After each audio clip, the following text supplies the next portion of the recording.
Alrighty, and welcome back to the Mother-Daughter Disney podcast. My name is Amanda. I'm here with my very lovely mother. Hi, I'm Janette. And today I'm super excited. We're doing our first ride history for a Disney World ride that is currently open. So in the past, we did a Disney history for Splash Mountain. And honestly, that was so fun that I literally just wanted to do more rides because I thought it would be really fun to be able to talk about more rides in Disney World. So we are going to start a new little mini series here on the podcast of just doing ride histories of just different rides, basically. So we're starting off with It's a Small World. So I chose this ride because me and my mom both really love this ride. My mom has a lot of strong ties to this ride specifically. But once we get into the history, we'll find out more why we can have some real world experiences. All right, so what is It's a Small World? It is a boat ride located in Fantasyland of Disneyland in Anaheim, California, Magic Kingdom and Walt Disney World in Florida, Tokyo Disneyland, Disneyland Paris, and Hong Kong Disneyland. It features over 300 audio animatronic dolls in traditional costumes from around the world, and you go through distinct continents of the world, including Europe, Asia, South America, Africa, the Pacific Islanders, and usually ending in some kind of finale room of a united room promoting global peace. All right, so let's get into some of the history. So It's a Small World was created in Walt Disney Studios in Burbank, California by WED Enterprises. It was initially called Children of the World. It was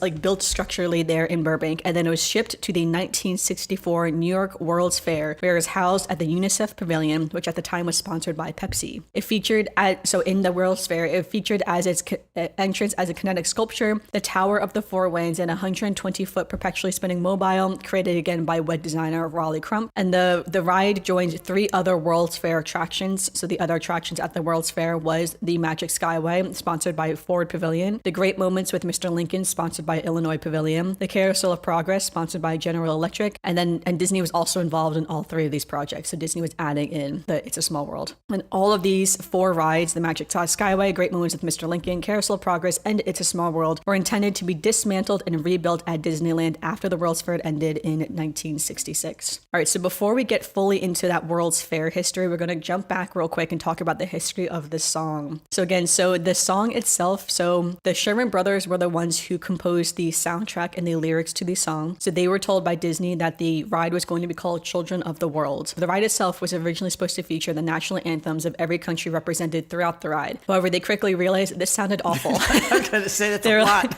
They said it basically all played at once sounded like a cacophony of sounds. So they're like, well, we can't do that. So Walt conducted a walkthrough of the attraction scale model where him and the staff songwriters Robert B. and Richard M. Sherman saying, I need one song that can easily be translated into many languages and be played, in a loop, basically. So in the wake of the 1962 Cuban Missile Crisis, the Sherman Brothers then wrote It's a Small World After All, with the message of peace and brotherhood at its forefront. And they originally actually wrote it as a very slow ballad, although when Walt listened to it, he really liked it, but he wanted it to be a bit more cheerful. So they increased the tempo and they sang the song in counterpoint instead, which is basically when multiple voices and multiple instruments play the same melody, but just in different octaves. So you kind of get that harmonic sense when you listen to the song. And then Walt loved the song so much, he loved the final result, that he renamed the attraction It's a Small World because of the song. So he changed the whole attraction name because he liked the song so much, cool. Which is fun. So the recordings of the song were first sold in October of 1964. And originally the Sherman Brothers wanted to donate all of the profits from It's a Small World to UNICEF. But Walt Disney did dissuade him from doing so because he kind of had the foresight to know that this song would become more than just what it was at this ride. So he said, maybe that wouldn't be a good idea to do that. Robert B. Sherman's youngest son, Robert J. Sherman, had also said that the song is the single most performed and most translated piece of music ever produced. So I'm not really sure we got that statistic, but it is out there floating. So at some point or another, it is one of the most played and the most translated songs. I have the 45. And in 2014, it was estimated the song had played nearly 50 million times worldwide on the attractions alone. So that was over 10 years ago. So it's imagine what it is currently today. Now, yeah, forget it. On average, the song is played 1,200 times during a 16 operating day. And a third verse celebrating the attraction's 45th anniversary was written and popularized, but it was never incorporated into the ride. So a third verse exists, but we don't actually hear it on the ride ever. And in 2022, a 1964 recording of It's a Small World was performed by the Disneyland Boys Choir. And this recording was selected by the Library of Congress for Preservation and the United States National Recording Registry as being, in quotes, culturally, historically, and aesthetically significant. Oh, cool. All right, so let's now get into some doll design history. So the dolls were mainly designed by Mary Blair. So she was the main person and responsible for the overall attractions, like scenic design, I would say, as well as the overall styling of it too. And all the people who know Disney know Mary Blair. She's quite infamous, right. I feel like. The scenes and characters were designed by animator Mark Davis, who also choreographed the audio animatronics animatronic figures dances. So like when they kind of move around, like he did those like little dances that they do. And his wife, Alice Davis, designed all of the dolls' costumes, all of the little fashions that they wear. The costumes were heavily influenced by the country's clothing that they were represented, as Walt Disney had directed Alice to do whatever it takes to make these dolls look like every woman in the world would want to have. And I did. Yes.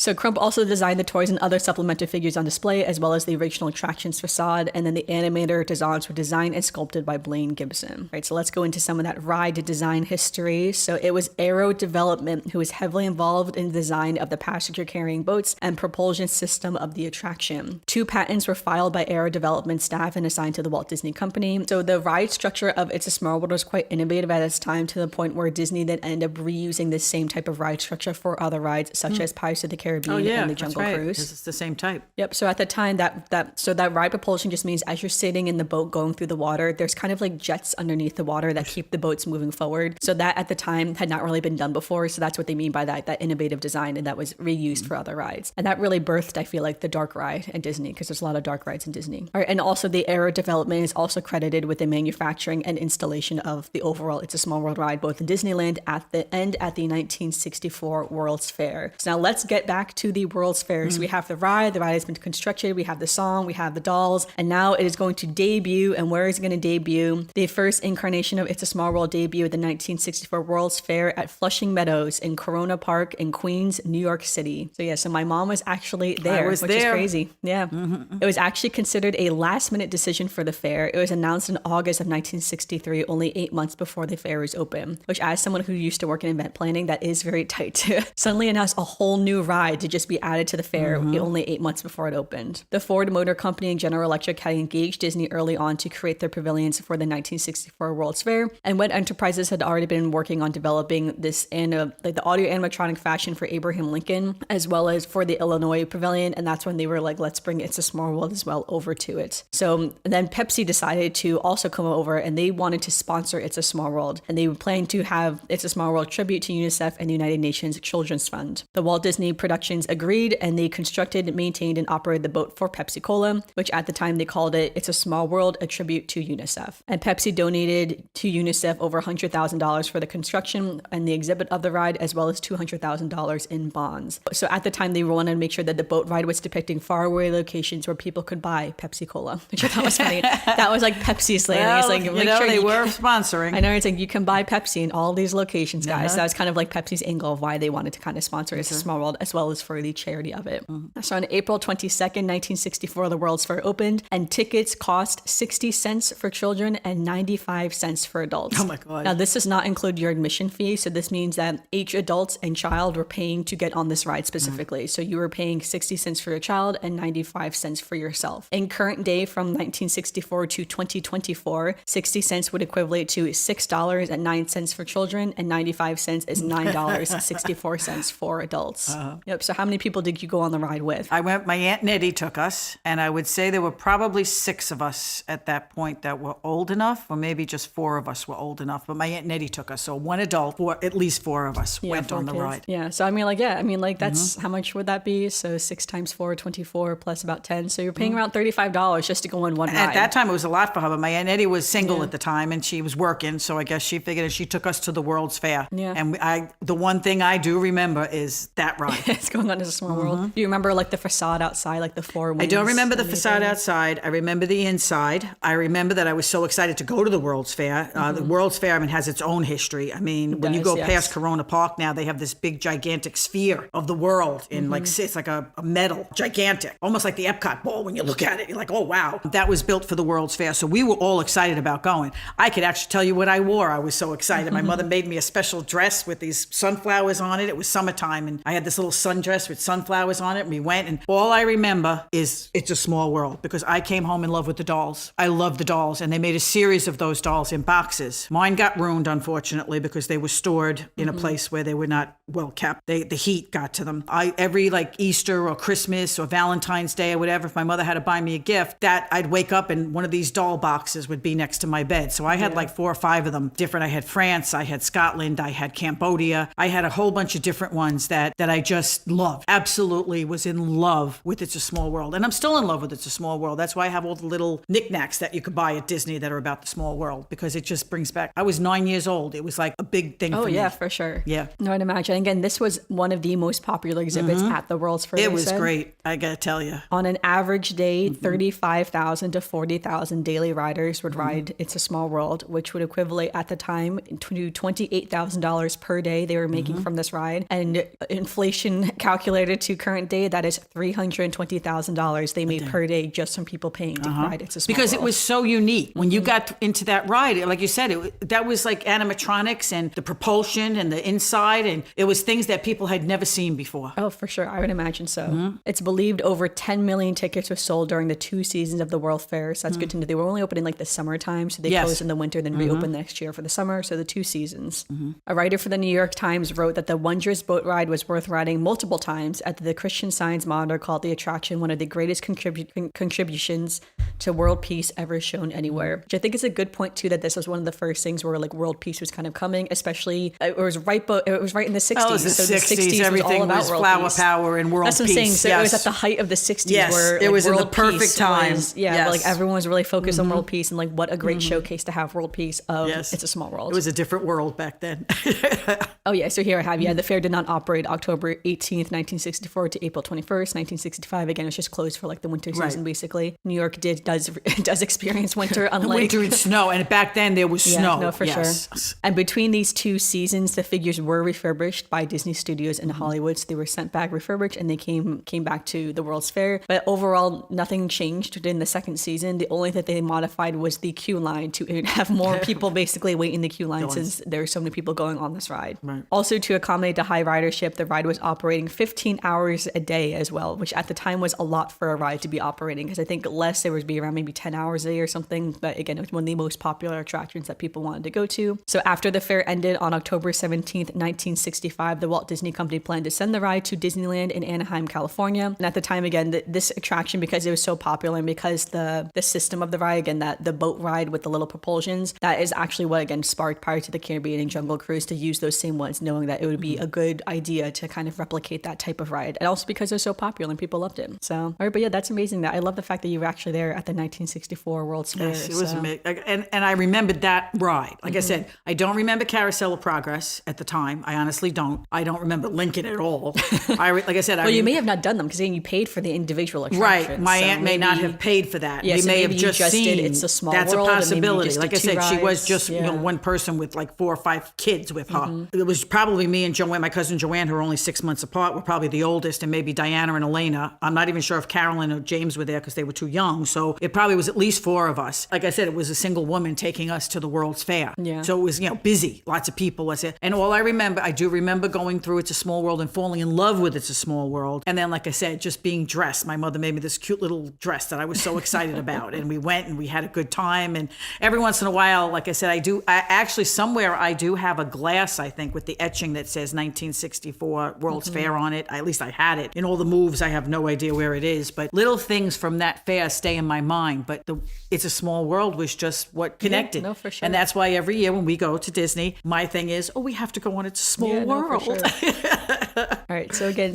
on May 30th, 1966, It's a Small World reopened in Disneyland in the northern end of Fantasyland. At the time, they were expanding Fantasyland. So It's a Small World expanded Fantasyland and Disneyland. And within 1 year, It's a Small World was one of the park's most popular attractions. The ride's popularity design, again, it was about 15 minutes at the time. And because they were able to keep the queue moving quickly. And also the ride was indoors, which at the time was convenient. Although I will say for California, if you have not been, the queue is actually fully outdoors. And when you get on the ride, it's outdoors. So you're outdoors and then you go indoors, which I do think is kind of fun for that kind of ride structure.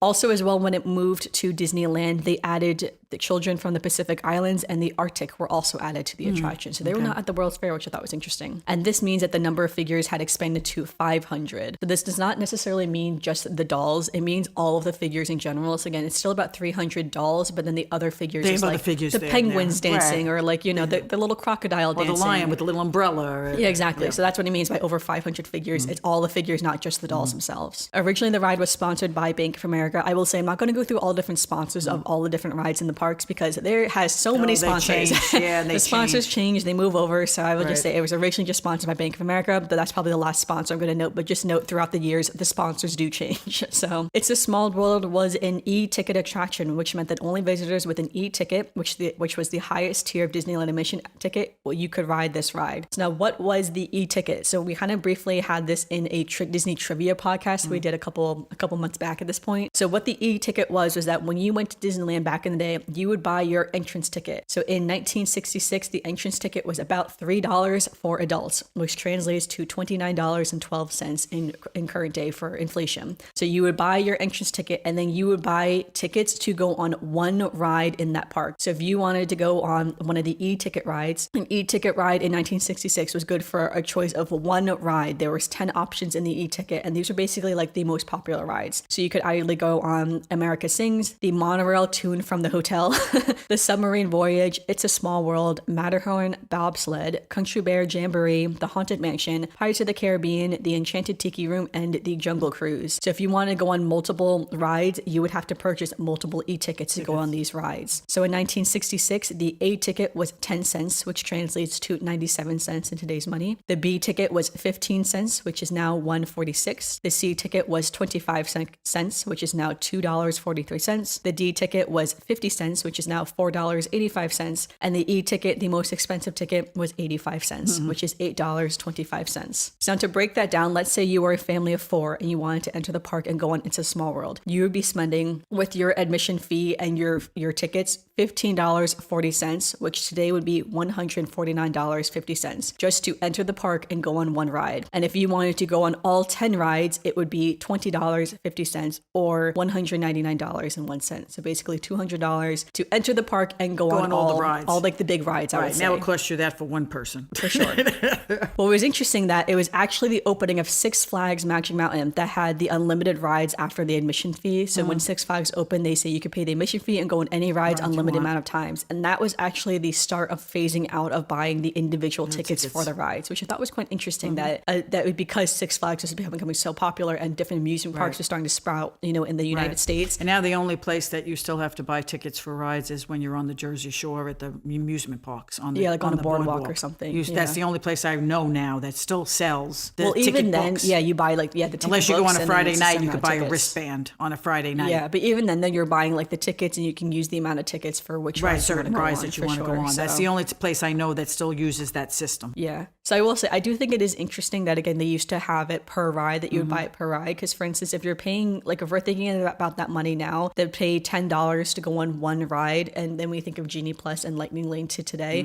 It's similar in the sense that, it's obviously Genie Plus and Lightning Lane are much more expensive. But it's interesting that that's kind of, I feel like, where Disney was stemming it from. It's like they actually did used to do this back in the day. And now it's just bringing it back around. And now you don't wait in the same queue as everyone else. You just technically, I say in quotes, you skip the line, so to speak. So kind of interesting as all. All right. So the Disneyland ride has had 2 major refurbishments. In 2008, the ride closed for refurbishment to add 29 new Disney characters in the respective lands. So this includes Alice and the Rabbit in the UK pavilion. This includes the Toy Story characters. I forget where they are and which land they are. But they basically added, I think Ariel is also included. So a lot of the Disney characters are in there, which is fun when you ride the ride. You can go around and spot all the Disney characters. When we did go on it, I did see a lot of them, which was super fun. And then lots of sponsorship changes over the years. But the last major update in Disneyland was in 2022 when they added 2 new dolls in wheelchairs as well. And then there's one other update that we'll get to at the end that talks about their overlay for holidays. But again, we'll talk about the overlay for holidays later. So, all right. So It's a Small World is in multiple parks, of course. So Disneyland does have that original ride and the original ride system in Disneyland in Anaheim, California. But then the ride was replicated multiple times, of course, to Magic Kingdom. So in Magic Kingdom, it was an opening day ride in Magic Kingdom, and it featured over 600, not just dolls, but 600 figures. characters. So like, including the dolls, but also like the person holding the little umbrella, the hippo with the one eye that's blinking. Right. Or the little ducklings that are with the different people and different sheep and different, They did not do the same elaborate facade as the one in Disneyland, but instead put the facade on like the inside queue area. So on the outside queue area, it's just kind of matches the overall aesthetic of what Fantasyland and Magic Kingdom looks like. It is slightly smaller than Disneyland. And also they've only had one major refurbishment, which is they fixed the sound system. They did some minor refurbishments and painting to like the outside system. And they also added a doll in a wheelchair in 2023. But otherwise, both rides have had very little updates throughout the years, which is kind of fun if you think about it, especially for that one in Disneyland that is the true authentic ride that existed way back when. Existed at the fair in 1964. And continues to exist to this day. In Tokyo Disneyland, It's a Small World opened on April 15th, 1983, which was also an opening day ride as well. Tokyo Disneyland is more similar to Magic Kingdom's layout, except for their facade is more similar to California's, and they really went back to the 1990s version of the Disneyland facade, so their facade looks a little bit different in coloring. They also split their loading zone into two separate loading zones instead of the one that Magic Kingdom has. The Asian room features radically different sets and dolls for Japan and China compared to the Magic Kingdom version. And also I think it's a little bit larger as well, like it's a little bit longer too. The ride uses different and more recent recordings of the song sung in Japanese, and a Japanese version was specifically created for this version of the ride in Tokyo. And again, this song is the one that plays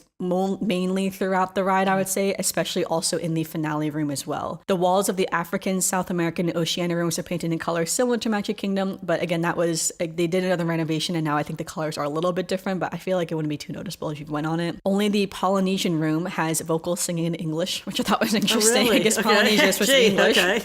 And in the goodbye room, they also have a goodbye room that's more similar to the California version as well. They have had a big refurbishment in 2018. In 2018 refurbishment, they added a welcome room that was more similar to the California version. And they also did the same as California with those 40 dolls with the Disney characters in the Mary Blair style. So they also have the Disney characters. And they also added a Mandarin language track that was added to the China section. So before they mainly had like Japanese and English, now they also have a Mandarin section as well. And what is funny is that this ride is actually currently closed in Tokyo Disneyland. So on March 27th, 2024, they announced a Marvel overlay called It's a Small World with Groot. Aww. So actually on September 17th, which is the day after this podcast comes out, they are closing the ride, and it's expected to reopen in early 2025 with a Marvel overlay. So they're basically going to add Marvel characters into the ride. Oh, I don't want to see that one. I think it's actually interesting. It's the first time I know, but I don't want to see that one. It's the first time I think It's a Small World has done something like that. I know, but I just want to see my original.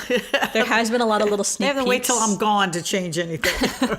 There's been lots of little sneak peeks to what the Marvel characters are going to look like. So there's been some fun sneak peeks. It's funny because some of the Marvel characters, I think, in comparison to like the Disney characters, or some of them are like not people. They're like aliens, sort of. Yeah. So it's weird to see like an alien transcribed into like a doll. With a little hula skirt on it. I mean, come on. I know. But I thought that was interesting. That I was like, oh wow, like the ride's actually currently closed in Tokyo. I don't want to see Disneyland. that. So. Well, I'll never be in Tokyo. I'm not making that trip. All right, let's talk about some differences at Disneyland Paris. So Disneyland Paris was the fourth version of this ride to open, also an opening ride at Disneyland Paris on April 12th, 1992. The outside facade is much different from the other attractions. The scenery design was basically a big departure from that Mary Blair distinctive style. Although the dolls inside of the ride do remain the same. They still have a clock tower, but it's a different shape. And I would say overall the colors are much brighter and almost more neon, I would say. It's kind of hard to explain. But when you see the facades, you definitely can tell. But it's much more brighter and neon is the best way I can explain it. And also, unlike the other versions of this ride, Disneyland Paris, every scene is actually in one gigantic room, and there's just arches between each room to separate the different areas. Okay. Now, I had been to Disneyland Paris, and the ride was closed for refurbishment when I was there, so I did not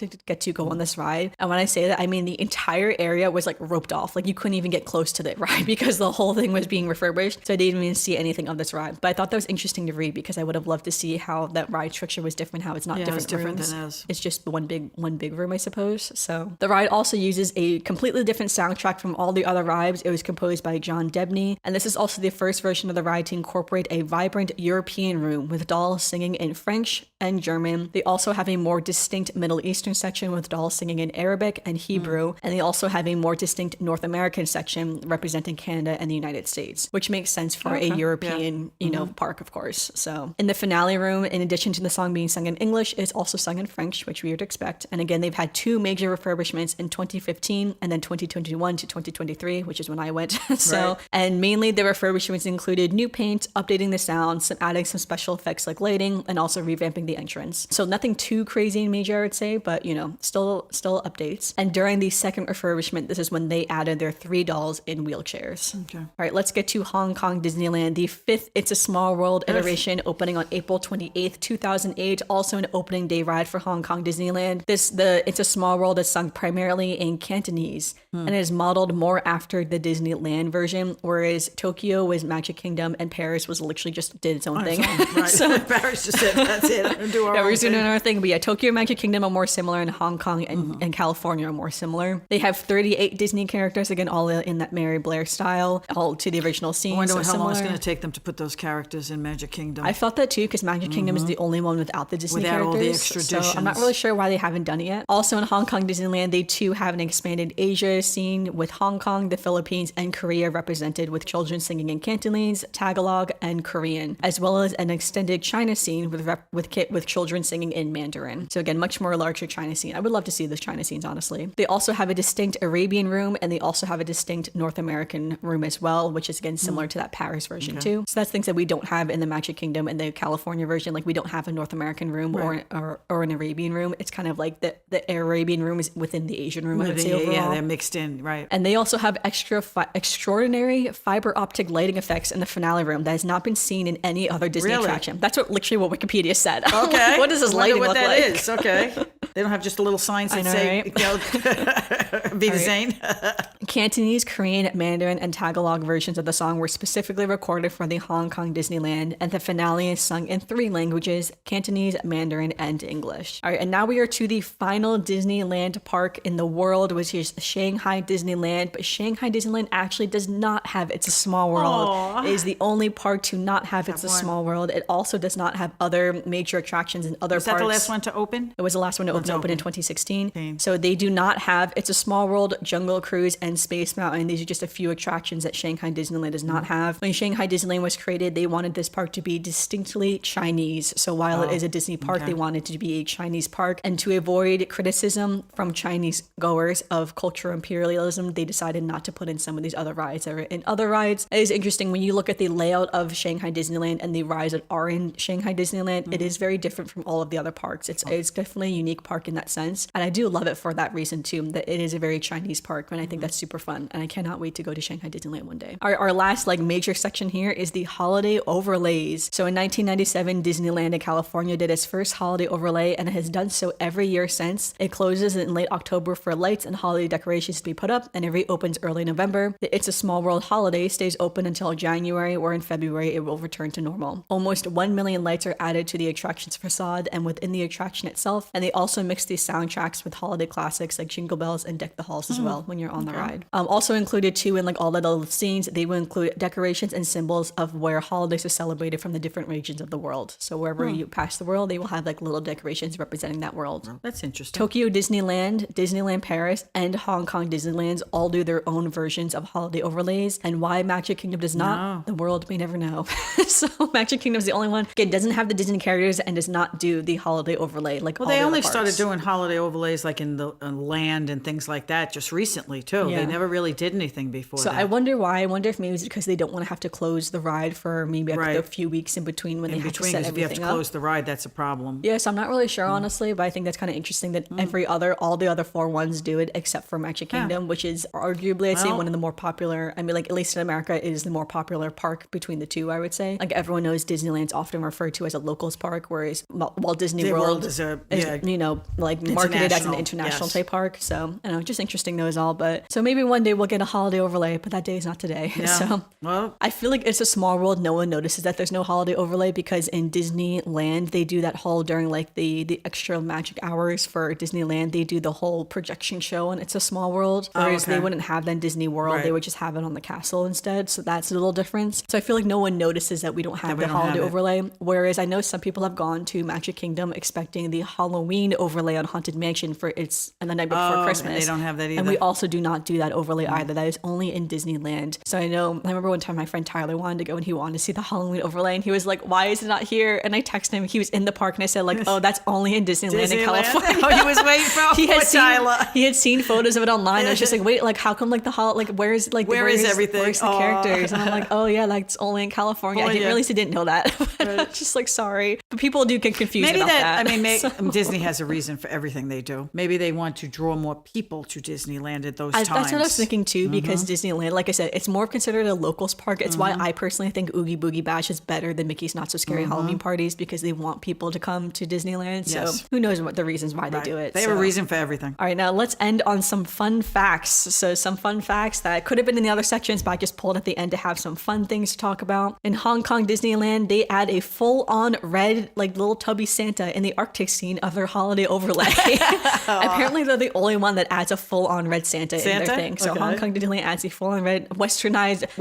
Whereas Shanghai Disneyland is like, we don't want those Western people. Hong Kong was like, bring the Western culture in. So each doll is actually exactly the same. So every doll has the same face and the same body type. It is only their hair and eye color and skin tones that make them look different. So all the dolls are the same. That is why reinvent the wheel? Yeah, but that is also, and that's supposed to promote like the unity of the world, that we're all the same. Right. But that is why I'm curious of how the Marvel characters are gonna look. So like Groot is like a tree. So I was like, I can't wait to see Groot the tree as a doll in the middle of something. Yeah, that should be interesting. It's a Small World song is only the second Disney song to remain without Disney Corporation copyright. And the other song is a song from Oswald the Rabbit. So that's interesting. It's the only other song that does not have official copyright, which means anyone can use it or can use the song or own the song as well. Interesting. When the ride first opened in Disneyland on May 28th, 1966, Walt Disney invited kids from all around the world to help dedicate it, and each child was told to bring a container of water from rivers, seas of their native lands, and they added it to the flume of the ride in Anaheim. Oh, wow. Which I thought was super cool.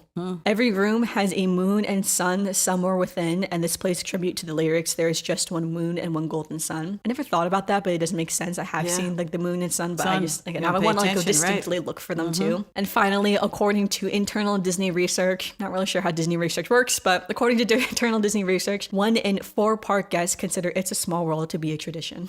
So, it is a tradition, yes. No, for sure. I feel like there are a lot of people who don't like It's a Small World because they find your brother doesn't. He can't stand to go on there. Says he can't stand the music. No, but I feel like other people love it. So it's like, I think it's a certain nostalgia aspect. I think it's a certain, classic Disney. Like I think when I think of classic Disney, I do think of Fantasyland first, and It's a Small World is like the pinnacle of Fantasyland if you think about that. So that's always what I think about. Yeah, but that is just some ride history for It's a Small World. Let me tell you, there is a lot more history that we could have deep dived into. This is one of like the most in-depth rides in Disney World. Because it started so long ago. It was because it's one of the first rides. There is just so much on it. So again, we could keep going on forever if you're being really honest. But I will link all of my resources where I got all this information, as well as some additional information about It's a Small World as well in the description of this podcast. I also want to point out too that on Disney Plus, there is a full episode on It's a Small World too that I would highly suggest people watching. A lot of what I talked about, like the creation of the dolls and the creation of the ride, you will see all the visuals in that episode. So they really go into depth of how everything was created. You'll also see the World's Fair too, which was super fun too. Remember when my mom watched it? I have to go back and look at that. You did see it. We watched it together. Did we watch it together? We watched it when Disney Plus like first came out. Oh, when it first came out. Which was years ago. All right. So we watched it years ago. All right, I'll have to go back and watch it again. I know that I've seen them on your vlogs. I go back and watch all the if I'm nostalgic, I'll just pick up a vlog and watch it. No, for sure. This is normally where we would do some Disney news, but because we're pre-recording this episode a few weeks in advance, we're not going to do any Disney news as of right now. I would say if I had to project some Disney news, I know what's going on, and we're still in full swing of Oogie Boogie Bash and Mickey's Not So Scary Party. I also know to the Food and Wine Festival will be going on too in Epcot, so lots of new food to try out there as well. But for now, we will just go into some Disney birthdays. There is one Disney birthday this week, and that is Launchpad McQuack on September 18th. So happy birthday to Launchpad McQuack. That leaves us with our final segment of the podcast, our Disney memory. Oh, I had enough memories. I'm still sitting here looking at me going to that Disney World's Fair and seeing It's a Small World and getting my dolls. I feel like that's like such a special time. Like it's like one of those things, like if you could go back in history and like do something, like what would you want to do? And I think that would be something that would be so cool to go to the World's Fair and like see, just because there's no more World's Fairs to begin with. That's it. When you get to be my age, there's only certain things that you remember when you're that young, 9, 10 years old and things. And certain things are so embedded kid because of they were so unique. I mean, to go to the World's Fair to us was a big thing. I mean, my parents had no money. We didn't really go anywhere. You know, I mean, vacation was go to the beach on the weekends.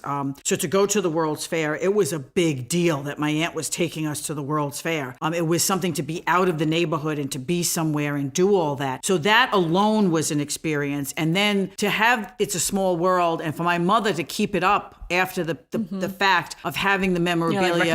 And I do have the little 45. I have a box of 45s from when I was young. People who don't know what that is, that's the little tiny little disc records that you put on a little Victrola. I know. That is before my time, I will say. Yes, before everybody's time, the little round disc records. And I do have a whole box of those, but one of those is It's a Small World because my mother kept it up. She knew how much I loved it. She knew how much it was. And for her to buy those dolls for me was a big thing for her. So I didn't get them just to get them. Well, I'll say too, my mom has always had quite the eye for fashion. That's why she remembers all her outfits throughout the years. Yes, I do. She loves fashion. I love fashion. And like Walt Disney said, he wanted all of the dolls to be in unique fashion as well. So even just seeing the dolls and the authentic clothes that they would have worn culturally in that country is really cool to see, honestly. Yes. Because it's not something, especially in the 60s, like you didn't have the internet yet. So it's like you couldn't just look up what people No, wore you in couldn't those just look up and areas. see what people were were wearing. So it was wearing. really cool to see that. Yes, and to see all their fashion for each of the countries. And my favorite was when you got to like the Asian room with the Cambodia with the headpieces and the stuff that went on them. And it was just amazing to me to see that because it was something that I was very interested in. Another thing my mother used to do is I had this little thing that she did in the mail. I used to get in the mail every month a different country's book would come, a little paperback book with little stickers and things. And each page would go over each country's history, pictures of their fashion, what they exported, imported, whatever. And it was like a little library. And every month one of those books would come. That's what kept me, kept this alive in my own mind was between the dolls and It's a Small World and the fair and getting the dolls and getting the keeping it up. And then I didn't see It's a Small World until 1979 was when the first time I went to Magic Kingdom. To see it in person again was just amazing. And now we go so often, I see it all the time. So like I said, my memories just keep on flowing. Yeah, no, I definitely agree. Again, because I have memories too of the ride from when I was a kid when we would go on it, and it was always so fun. And again, too, it's one of my favorite rides. I have a lot of merchandise too of It's a Small World as well. We love it. Like my coaster on my desk is an It's a Small World coaster that my mom bought me years ago. Right. So I see it every day, which is so fun and so exciting. So I do love It's a Small World. It is a classic, and we hope you love It's a Small World too. So let us know, is It's a Small World one of your favorite rides as well? Is it a tradition for you and your family? Or are you saying actually I don't like this ride because I don't really like the music or something like that? Or that's fine. I know some people say too they don't like dolls. Some people find dolls to be a bit creepy. Yeah. I don't find dolls in this ride. I do think dolls can be creepy, but not every doll to me is creepy. So I totally get that. But I think if I was trapped in that ride at night with the lights off, it would be a little creepy. That would be, yes. That will never happen. Otherwise, though, I do love all the characters. One of my favorite characters in It's a Small World is when you go past, I guess, this South America section, there's this little piggy bank that has this little coloring on it. And it just looks so funny. There's just little piggy bank on the side. I think it's so cute, though. I love the piggy bank. And I also love the panda, too, as well, eating the little bamboo. I do love the panda as well for the non-doll characters. But all right, thanks everyone so much for listening to this week's episode of the podcast. Make sure you give us a review on Apple Podcasts, Spotify, or leave a comment if you're watching on YouTube. And again, let us know, is It's a Small World one of your favorites? Which section is your favorite? Have you been on It's a Small World in some of the international parks? And what did you think of them as well? Again, I would love to see the one in Tokyo Disneyland and Hong Kong as well, since they have those extended Asian rooms. I think that'd be really fun to see. Really sad I couldn't go on Disneyland Paris because I would have loved to see how they were just completely different from everyone else's. Yes. They just did their own thing, which I think is really funny, honestly. But anyway, we'd love to know your thoughts, so let us know. But until next time, we'll see you. Bye-bye.